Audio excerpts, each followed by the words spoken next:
Hey there, Heather. Hello there. It's Jeff Cutter. I'm welcoming you to a tribute match, which is unusual because we're doing horse racing with 20 horses. That's right. So, anyway,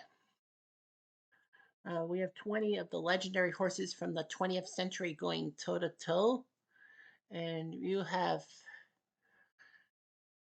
20 grand. You have Alidar, Sunday Silence, Alsab, Northern Dancer, Count Fleet, Bemlich, Tom Flight, Ruffian, Gopher One, Colin, Gallant Fox, Artful, Man o' War, Twilight Terror, Seasonman, Secretariat, Johnston, Baldame, and Gallant Man, all competing with each other on 8.5 furlongs of fast track with neutral bias and all that.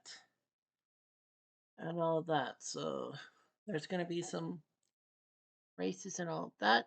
Everyone's pace number has to be a 10.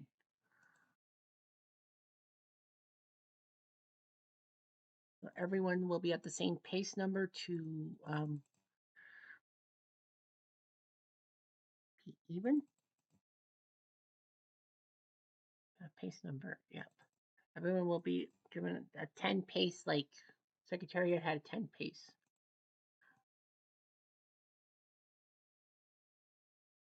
Oh, sorry. All right, so everyone will have 10 pace or pace strategy. The reason why we're doing this is for this. Ron Turcotte, um, Order of Canada and Order of New Brunswick, was best known for being Secretariat's rider at the U.S. Triple Crown in 1973. Ron Turcotte began his career in Toronto as a walker for a farm and actually rode Northern Dancer to his first victory as an apprentice jockey. He actually won the Preakness in 1965 on top of Tom Rolfe and would soon be in Maryland racing. He would ride Riva Ridge to victory in the Kentucky and the Belmont, missing the Triple Crown by one, the Preakness, and all that. So he won the first and third races of the Triple Crown. Then in 1973, he was massively famous because he was the lead rider on Secretariat, who became the first horse since 1948. And I believe Gallant Man was the last to have the Triple Crown, winning the Kentucky Derby, the Preakness, and the Belmont all in one year. He won first Triple Crown in 25 years, records in every race, and he won by 31 lengths, which is like a $5 New York cab ride. There was a famous photograph of Secretariat winning the Belmont with Turcotte looking over his shoulder at the pack way far behind. Turcotte had a lot of stakes winning things. He became the first jockey to win back-to-back Kentucky Derby since 1902. Unreal. Like, I know Bill Shoemaker and Eddie Acaro won multiple Kentucky Derbies, but not back-to-back years. And he was the first jockey to win 5 of 6 Triple Crown races in a thing, matched by Victor Espinoza in 2015, who rode, I think it was American Pharoah, to the Triple Crown. That's why he won 5 out of 6. He actually had a memorial jockey award, and it was the first person from thoroughbred racing or horse racing to be appointed a member of the Order of Canada, which is the highest order by a civilian. Turcotte would race till 1978, but he fell from his horse in Melbourne Park and had injuries that made him a paraplegic. Fortunately, though, as a paraplegic, like he still had the use of his arms and all that, but he just couldn't walk. He was given a lot of things. He got to Canada's Sports Hall of Fame in 1980 and became the first recipient of the Avelino Gomez Memorial Award, given to the jockey who is Canadian born, Canadian raised, or regular in the country who has made significant contributions to the sport.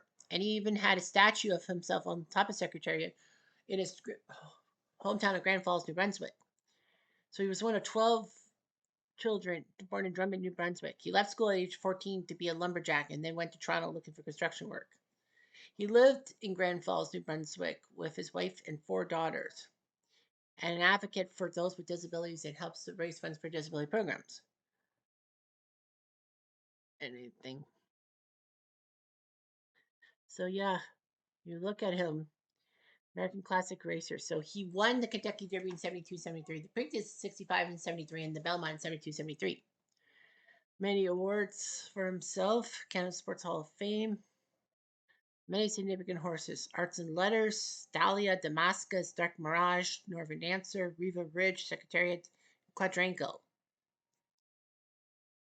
But at the end, we go not to golf, not to that, but to this. So we're going to have a 20-horse race in honor of Ron Turcotte.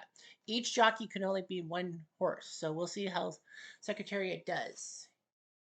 Let's start the race. They are at the gate. They're all in line. And they're off. The horses are matching up. Secretariat does not look good. 6 furlongs left. It's Bimlick, followed by Gallant Man and Ruffian. And Secretariat's kind of close to the middle of the pack. Now we got 4 furlongs left. And it's Ruffian leading Man of War and Alidar. Secretariat is fighting in 7th place. And now Secretariat trying to make a move with 2 furlongs left. They're at the top of the stretch. Top of the stretch. It's Colin leading Man of War and Alidar. Secretariat will have to do a lot to fix the problem. Here we go. Secretariat trying to race. And all that 20 grand is way back there. But Colin, he might be nipped at the line. He is nipped at the line. And that will be the race. 20 grand did not do too well. He was pathetic. And the result, Man of War beats Top Flight and Colin with Bimlick, 4th place. Time 1:38.82. So Man of War wins the race by a length over Top Flight, who won by half a length over Colin, who won by 1.5 over Bimlick for 3rd place. So Man of War does his job. Top Flight, Man of War started at 14, Top Flight at number 8 takes 2nd, and at number 11, Colin took 3rd. So Krumer with the win, Workman, the jockey, for 2nd, Miller for 3rd. Now for the report. And it was a $1 million purse. 600,000 for first, 200,000 for second, 100,000 for third, 50,000 for fourth, 300,000 for 30,000, for fifth, and 20,000 for sixth. At the start, Man of War was fourth. Bimlick had the start with Gallant Man and Ruffian there. Man of War was fourth. Bimlick had the lead. And then on the first roll, it was Ruffian who snuck in to take the lead over Man of War and Alidar. And then on the second roll, Man of War took 2nd behind Colin. Alidar was 3rd. Top Flight was 4th. And at the finish, Man of War beats Top Flight and Colin. Bimlick 4th. Ruffian, the famous filly who lost her life in that match race, took 5th. Man of War, who only lost 1 race, and that was to the horse named Upset. Top Flight. Ray Workman, Walter Miller, and Colin took 3rd. Fred Smith of Bimlick took 4th. Jacinta Vince 5th. Secretariat took 6th. He was 14th at the start, 7th on the first roll, second roll, 8th, and 6th in the finish.